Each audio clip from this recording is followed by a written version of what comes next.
for joining with us. Please, if you have any queries during the session, feel free to pass it over through the chat box so I can pass it over then to Dennis after the presentation.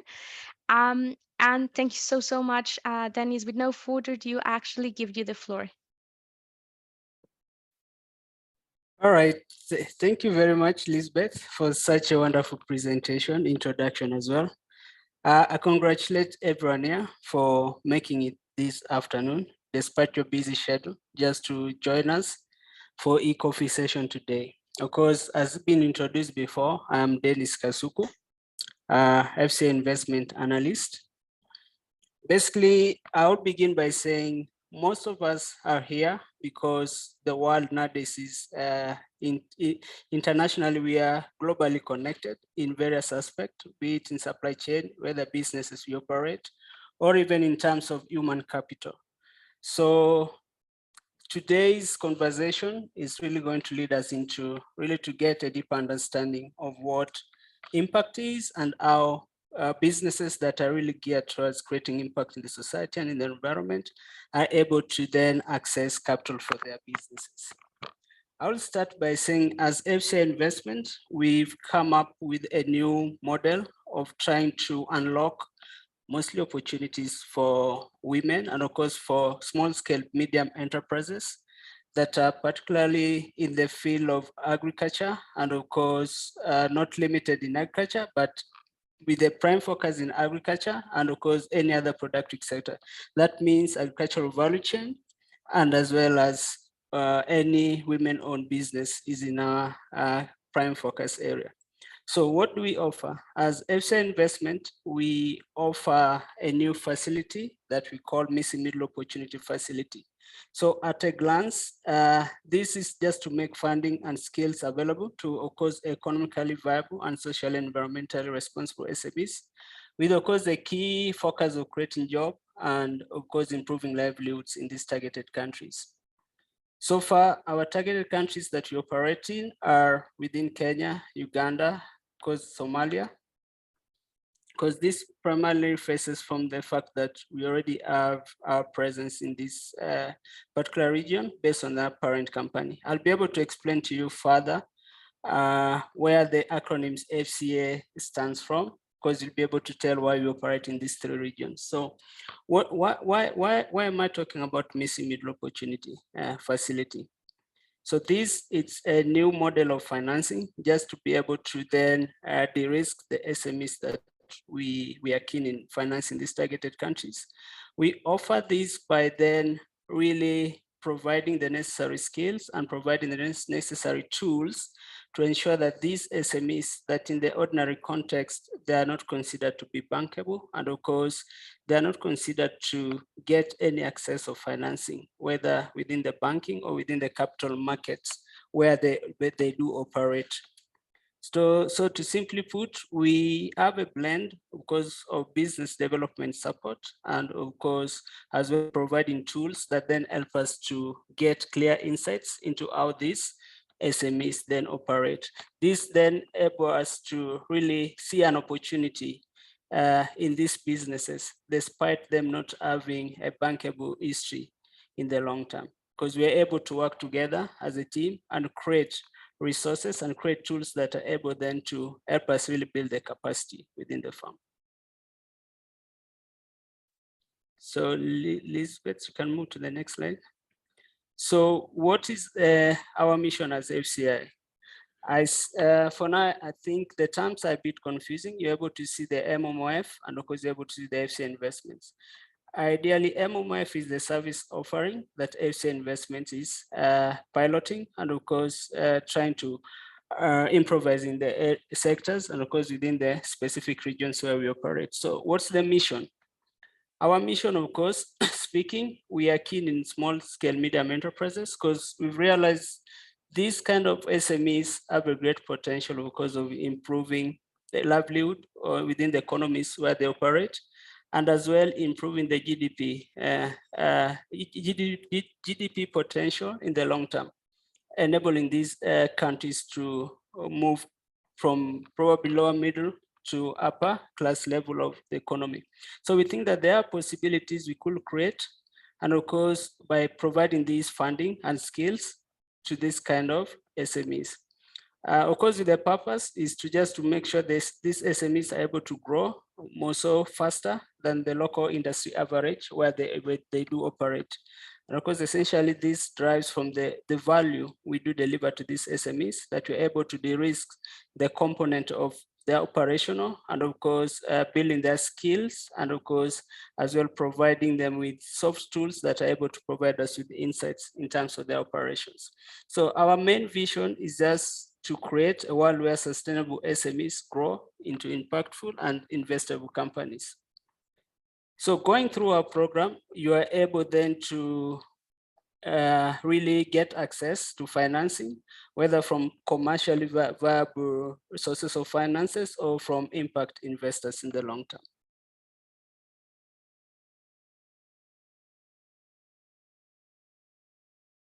So what are we trying, which opportunities, what are we really trying to solve? As a woman-led business or as a young entrepreneur, what are the challenges you experience? And of course, these the challenges as we see them as an opportunity. Of course, you realize that some of the challenges that most businesses face, number one, you can see from the diagram, or poor financial records, and of course, low financial literacy. How do the MMOF solve this challenge and turns it into an opportunity? We provide tools, and of course, with trainings, we do this with existing resource capacity within our firm. And of course, we have partners that we work with to be able to really customize tools that are able to help us track data from point of collection and to their daily operations. And of course, this data then help us to provide insights in the long term. Sorry? No, I think there was someone not being muted. Please continue. It's fine. Another challenge we see most of our SMEs face are non-financial track record and of course cash flow seasonality. This as well arises from poor financial record. So with no proper financial track record and poor cash flow seasonality, you are not able then to really get financing from probably local banks or from any other viable means of financing.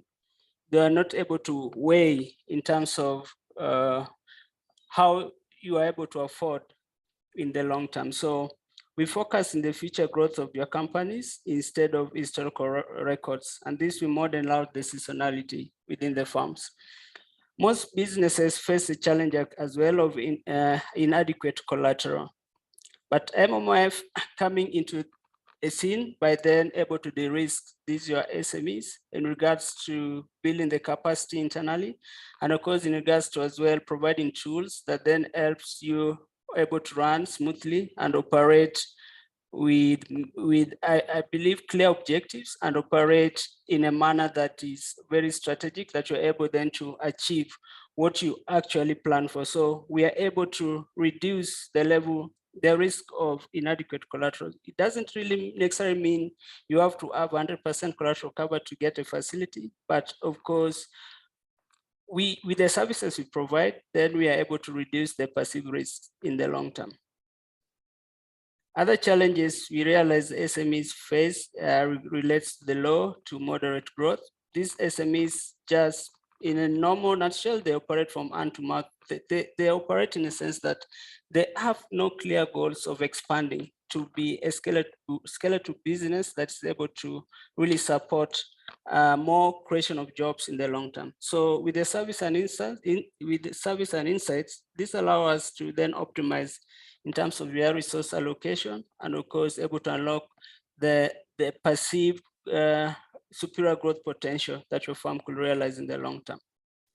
We as well, we concentrate on trade finance due to as well, there are challenges that most businesses, and if you realize most banks really concentrate on trade finance and only able to fund those businesses that are doing the ordinary trading activities. But as MOF, we really focus in the productive sectors, because these productive sectors, we realize they don't have the adequate tools that are able then to really provide them with the necessary the necessary information, or they really don't have really clear access to the market, and of course they have fluctuation in terms of their pricing in the long term. So yes, MMOF is able then to unlock this kind of potential in the long term. As well, most businesses, more so female-led, they face a challenge of being faced off in terms of financing. They really don't get the finances that as opposed to the main businesses. So as we are indiscriminative, we provide financing and particularly focus on women-led businesses. And of course, the youths are really to grow, because we know that there's more in the African nations. We know that there's power in the youth, and of course, this forms the larger population.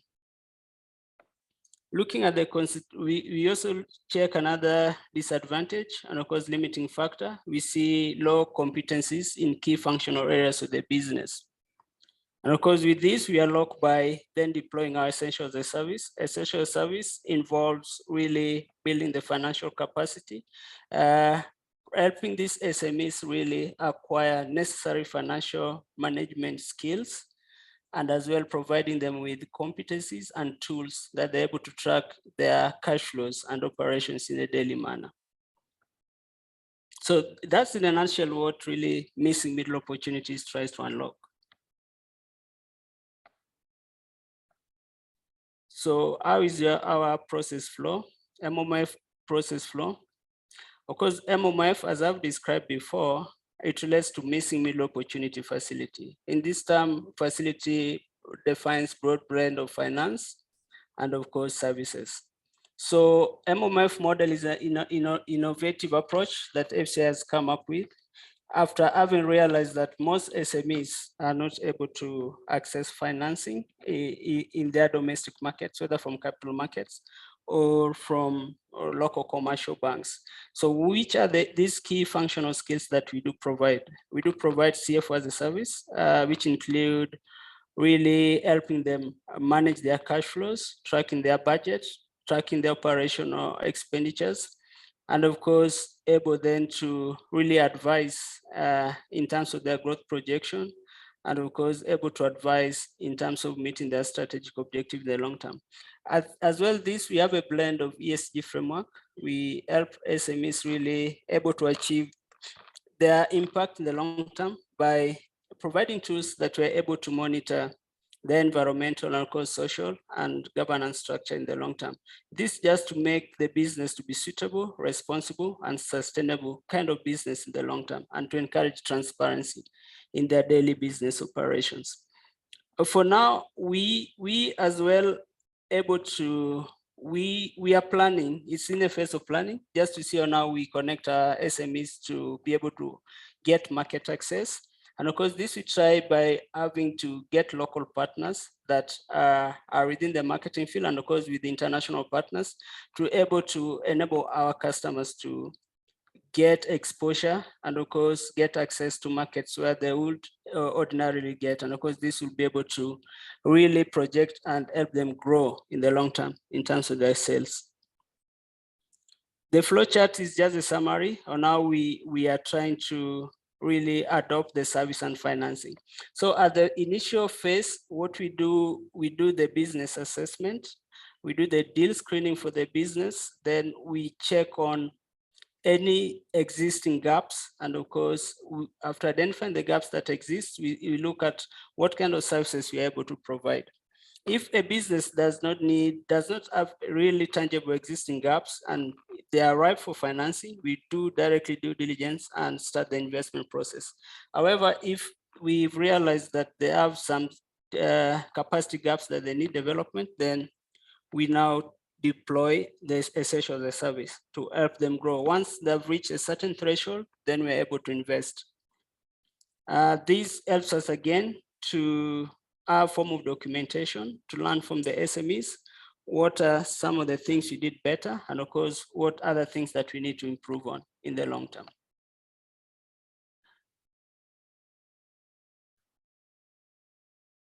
So how do we deploy these services to our SMEs? And of course, what's the process that it takes? So currently we've developed a website. We have an online portal where these SMEs are able to first send us their pitch information, necessary document. It reaches our phase. We do the deal screening, normal, just to check if at all the businesses really meet our investment criteria, and of course, if we fall within the investment appetite. Once we've gotten the necessary documents, we have done the deal screening, we do the gap assessment, what kind of need or what kind of capacity building that does this SMEs require. So this is done by our own innovative model tool, we call MMOF meter, that is able to really assess on a real time and able to give us information on some of the gaps that the business needs to fill. Then from there, once we've realized the business fits, and of course we have assessed the gaps. So next phase is just document validation and information sharing. And of course, introducing the business to our MMOF model and methodology. Once we have agreed on the milestone, then we start deploying the service package. And of course, we will outlay in terms of tranches how the facility will be delivered in the long term. And of course, lastly, is capital deployment and of course, management and post-management of the investment. So that's how our investment flows from phase 1 to phase 5.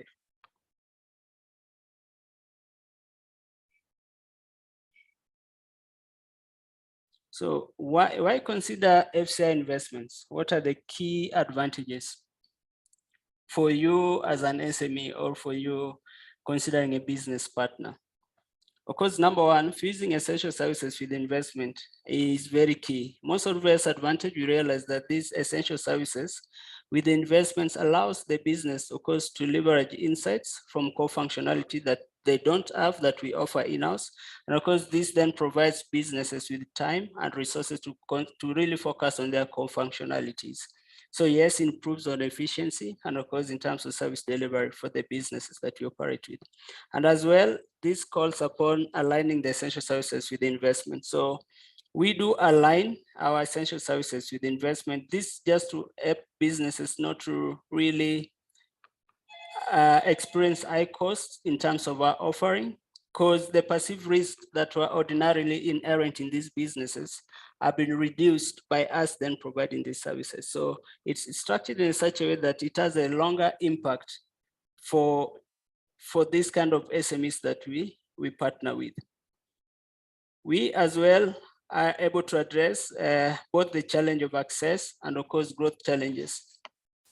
Access of capital challenge we address by then able to provide the services that then really unlocks the perceived risks for these businesses. And of course, this as well able us to look at how then we institute operational modalities that helps the businesses able to unlock their growth challenges and grow. And of course, maximize our impact in the long term. As well, other advantage we see is the reduced risk. Look at the perceived risk, look at countries where we operate, because Kenya, Uganda, and Somalia, they're already country risk that is obvious. Currently, you see that this country is already experiencing foreign exchange currency risks, climate change risks, and of course, other laws, and of course, international standards that these SMEs may not be able to really align to. But us coming on board and able to provide the services, we are able to structure them in such a way that in the long term, they're able to comply with both national and of course international standards. And of course, we encourage transparency and of course accountability for these businesses then to realize their impact returns, because this as well is embedded in our ESG framework for their operations. So the model of MMOF has a potential increase of your investment flows, of course, in these fragile countries.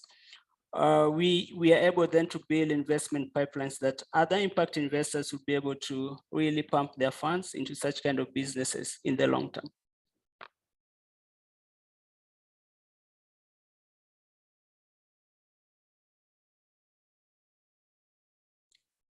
So this is what I've been trying to expound much more on what is really CFO as a service. You can see we have finance and accounting services, we have marketing and sales services, and of course with ESG framework. But this is not happening in exclusion of the technology, because you know that the current the current environment where we operate, data is key. And of course, having an informed mind, having an informed information from where you derive your strategic objectives in the long term really helps to minimize risks and helps in terms of putting your business in the right trajectory. So yes, the presentation outlay there then shows in summary what kind of services we do offer.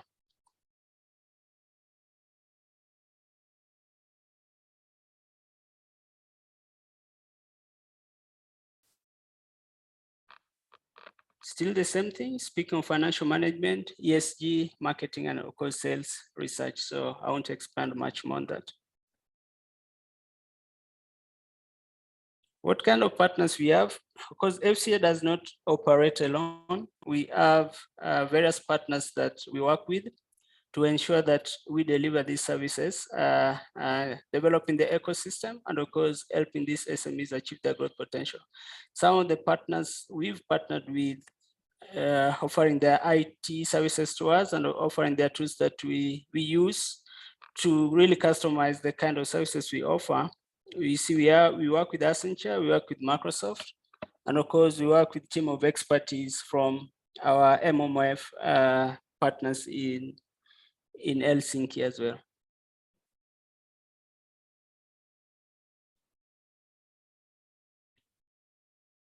So what's our sustainability and development objectives? Because our key target sectors, which we consider financing for now, are farming, agribusiness, fishery, livestock, poultry, manufacturing, and renewable energy. These we operate within 3 countries, Uganda, Somalia, and Kenya. So MMOF try to achieve the below objectives. One is to promote economic growth by supporting responsible SMEs in these targeted countries. We as well trying to help the businesses where we operate to really create more decent jobs for the youth and for the women. We as well make sure that these jobs as well are dignified jobs that protect the rights of workers and promoting safe and just working environments, more so for female workers.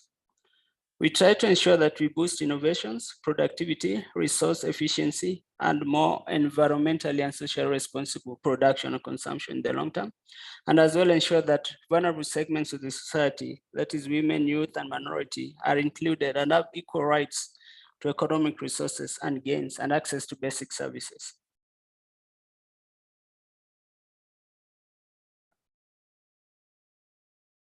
So what is the eligibility criteria? As I said before, currently we operate in three regions, that is Kenya, Uganda, and Somalia. So primarily these businesses must have local presence in Kenya, Uganda, and Somalia. We are seeking SMEs that are entrepreneurial in nature. And of course, these SMEs are not a startup. They must have operated for at least 2 years, that they have a track record, because we'll be able to look at their financial feasibility in the long term to be able to assess if they're able to absorb the kind of finance we'll be able to provide. We are looking for businesses that have high standards of corporate governance and transparency in their business dealings, and as well they're willing to sign into our ESG framework and able to sign into our transparency policy. These entrepreneurs must be credible in their areas of expertise and have sound business mindset, and they are willing to learn as well. Being that to be able to provide them the services, they are able to have an open mind to be able to really pick some of the lessons and learnings from our side. The SMEs should show high growth potential. That means they should be scalable as well in the long term, both financially and of course time-wise. We are looking at SMEs really looking for funding between $100,000 to $1 million, having a minimum operation of 3 years. Though this is not really to say if you are a startup, you cannot consider. Yes, we do consider startups. And of course, what really advises us is the business model that really shows us whether we will really consider them for finance in the long term. So there is a commitment as well from this business to comply with our ESG standards. So I've taken you roughly through, and of course, I've tried to be very fast to allow Q&A, and of course, to allow an interactive session with everyone. Thank you very much, Dennis, for this, for guiding us super quick with what is impact investment and FCA. Truly appreciate it. We're going to have a Q&A session. And before this, I would just like to give you a little bit of a heads up of what is coming on. Coming up, we are organizing these types of e-coffee sessions with different capital providers, as I mentioned at the beginning. April 12th, there's going to be one in trade finance for those of you looking for trade finance. April 26th on fintech, and they'll be presenting, as mentioned, we have a platform under which we provide all the information about offering services. We invite capital providers to register, and you will be able to reach out to them directly to the platform by registering. After this slide, I'll pass over to the link to connect. And also coming up as well, I was reading a comment by Fosia about complicated terms that you want to know more about. Loans, equity, grants, what are they? I think, Fosia, you can definitely take the upcoming e-learning course, Raising Funds for Your Business, that is starting on May 15. This course is free of charge, offering participants an overview of the processes involved in raising various kinds of funds, covering from understanding financial leads to managing negotiations with capital providers and post-financing phase. And it's open for 2 weeks. It's open on May 15, and you can register through our platform.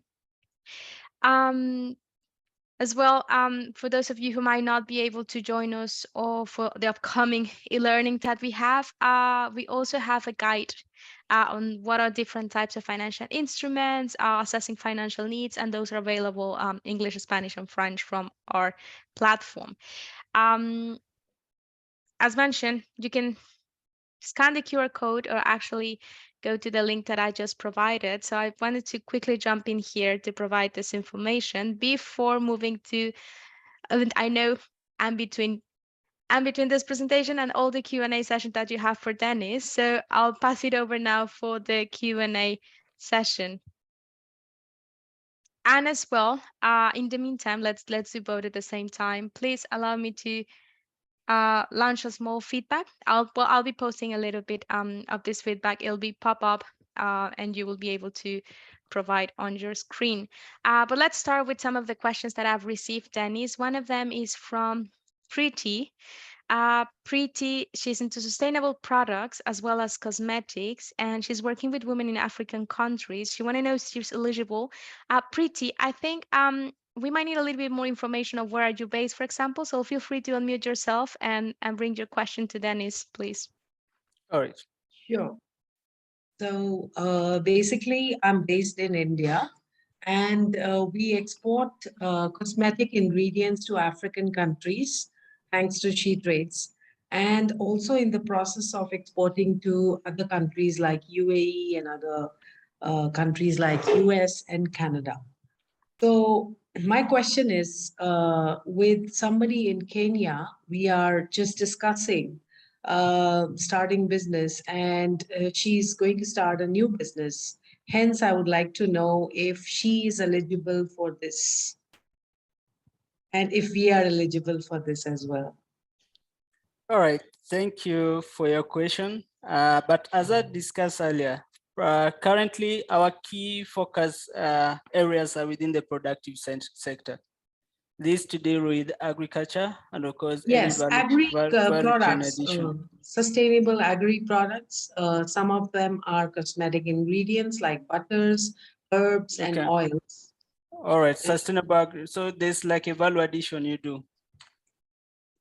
Yeah, this is additionally, we are exporting as well as helping them export to India. So we have a bilateral trade agreement with Organic Trade and Investments Ghana. So we help them get their shea butter to India, and I have got her a distributor for that. then Alright. we are just discussing about another product. So primarily Kenya will be able to, they'll be able to source their local products from Kenya. Yes, sorry. They'll be able to source their raw materials from Kenya. Is that in short what you're saying? Yeah, no, the Kenya one is a separate deal. They would like to start some business and get some products from India.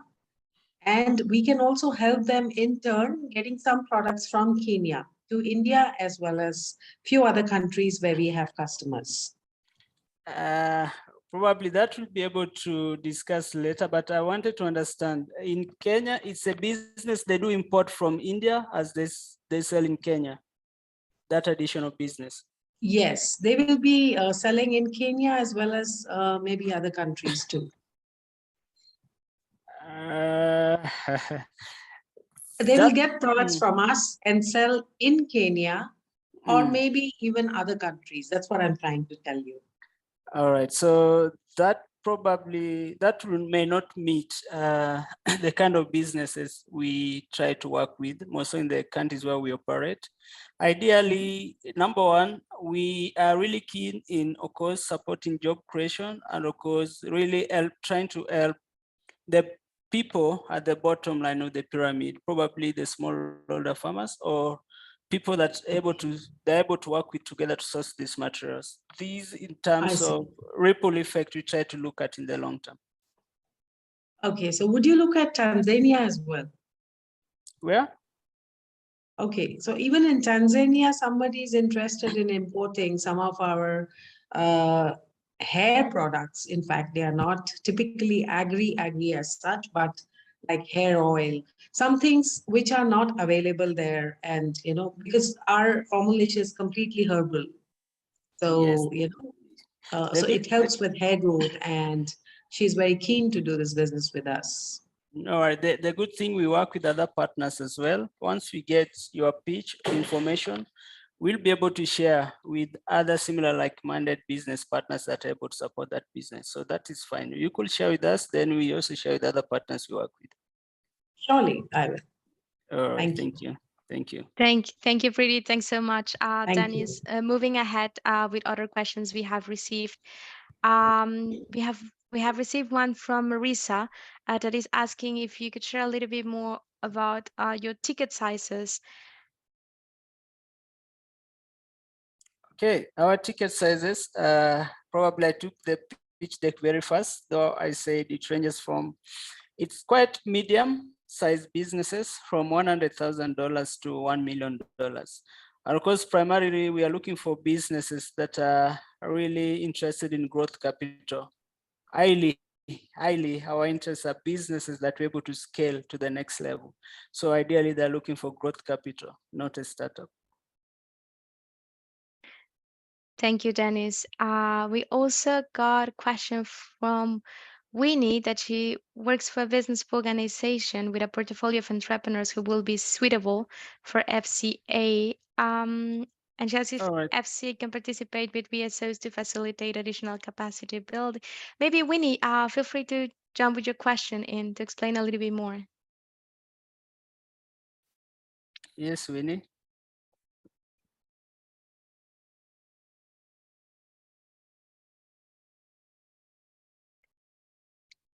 Winnie, if you're speaking, you're muted. Kindly unmute yourself. And in the meantime, I'm going to be launching the poll that I was mentioning. If you can help us providing your feedback, that'll be really appreciated. Okay. Can you hear me now? Loud and clear. Okay.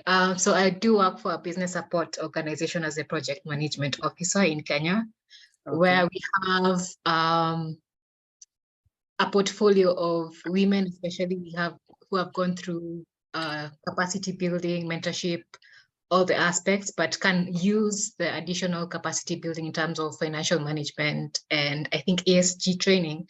This is really working climate. So I was wondering if FCA would be open to having a discussion about how to support them, additional support. Yes. Yeah. Thank you, Winnie, for Such a good question. Yes, we are open to really partner with like-minded businesses. So it will be great we will be able to connect after a year. We see what we can work together as a team. Okay, that would be lovely. Thank you so much, Dennis. Okay, thank you. Yeah, and I see Emma. Emma, bonjour, you have your hands up. Yes, thank you. I had posted a question, but I might as well ask. I'm wondering whether you consider my business is in logistics, freight logistics, and I was just wondering whether they consider that. And the reason why I ask is because, Okay. you know, people talk trade, people talk about, you know, they are planning to export, to import, and all that. But one simple detail is forgotten is about, you know, the logistics of it, the freight, you know, the freight logistics of it. And at the end of the day, that doesn't work. Then you know, all your inputs or what Yes. you've done to you know, to expand your market just goes to waste. So Okay. I'm saying whether, you know, some of us will be considered.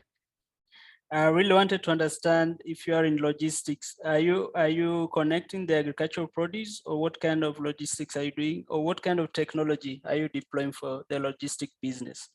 Because as well, if the technology is a kind of technology then that encompasses many people at the bottom line of the pyramid, that they're able to sell their produce, and of course it is a scalable technology in the long term, then we can have a conversation. But even if, okay, I don't know what you mean by technology, but whichever technology you use to sell or to get to, you know, to get a client, a customer, the goods literally have to move from wherever it is that they are to the market, whether it's a local market or whether it's an international market. And so that is where we come in.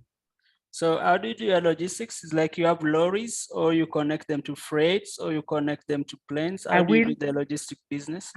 How I do the logistics is that based on the customer needs, whether you require refrigerated or whichever size it is that you require, whether it's for domestic transport, whether it's domestic transport or international transport, which is mainly multimodal, whether you know, then myself, then I will source for the transport, but I don't have the trucks myself. So I will source the compliant mode of transport, you know, which then moves cargo from here to there or from here to an international market. The documentation that's around it, especially there for the international markets, up to the eventual delivery to the, you know, to the end market. Yes. So you do the outsourcing, then you connect the various traders to probably. I will actually handle that. I actually will handle that, because connecting, especially in international, if you know, if you are seeking to import or export, there's also customs involvement and the involvement of partner government agencies, and that is what now for me I will handle your documentation so that your goods when they are going out and when they are getting to the end market, wherever that is. I get you. Unfortunately, what I'll say as well, it's a good business. However, it's not within our primary area of focus at the moment. So the best I will do probably is to as well link you to other partners you work with. Okay. All right. All right. Thank you. Thank you, Dennis. I have another question here from Grace. Do you support social enterprises?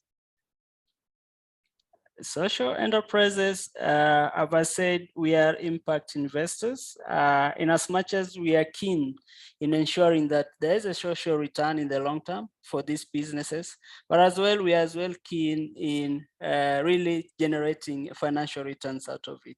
So if it's a social business that is able to generate revenue, then we can have a discussion. We look at their impact, and of course, we look at their feasibility in terms of economic viability, able to get money after all this, because it's an investment in as much as it's impact investment, but as well, we are looking at financial returns. Are they able to recoup money? But money is not key to us, even if it is It doesn't have to be really volumes or large profitable business, but at least it's able to generate income and to be self-sustainable in the long term. And I will just compliment here. We invite different types of capital providers sharing different types, and we have a tool actually that by Yes. registering and letting us know the type of financing you're looking at, the platform will indicate you those who are actually offering or supporting, for example, social enterprises. Social enterprises. So if you are in this case, please, I invite you to register on the platform to be matched with some capital providers who might tackle those types of enterprises. Yes, we'll be sharing the recording of the presentation later on, and it's also going to be available on the platform. So once again, opening an invitation for you to join us on the platform, so you can have access to all this information. I have a question from Sandy. What's the process for applying for funding? At the moment, we already have a website. You'll be able to share the link. And I do hope most of the business represented they have registered with SheTrade. So we as well have partnership with SheTrade. We're able to source businesses from SheTrade platform that meets our investment criteria. But on top of that, businesses are able to look within our website and to apply directly through our portal, and they'll be able to contact it for the next phase if they meet our investment criteria. Thank you very much, Dennis. And I think so far it's most of the questions I've been receiving. So sharing as well this slide. In case you have any queries, feel free to write to us to shetradesinvest@intrasend.org. We also have the profile of FCA Investment, putting information on what are their eligibility criteria, how can you be an eligible candidate to receive funding from FCA. As mentioned, they are only targeting at the moment Kenya, Uganda, and Somalia. So if you're out on those countries, it will be a match for you. In case you're from a different country, there are also other options or capital providers that are tackling different regions.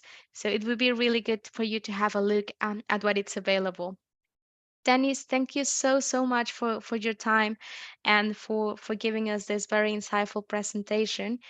I truly appreciate it. And well, we'll be keeping in touch. Thank you very much. As mentioned, we'll be having different sessions coming up, so stay tuned. And I wish you all a really good day. Thank you very much, Dennis, and thank you everyone for joining us today. All right, thank you very much. And thank you everyone for joining today.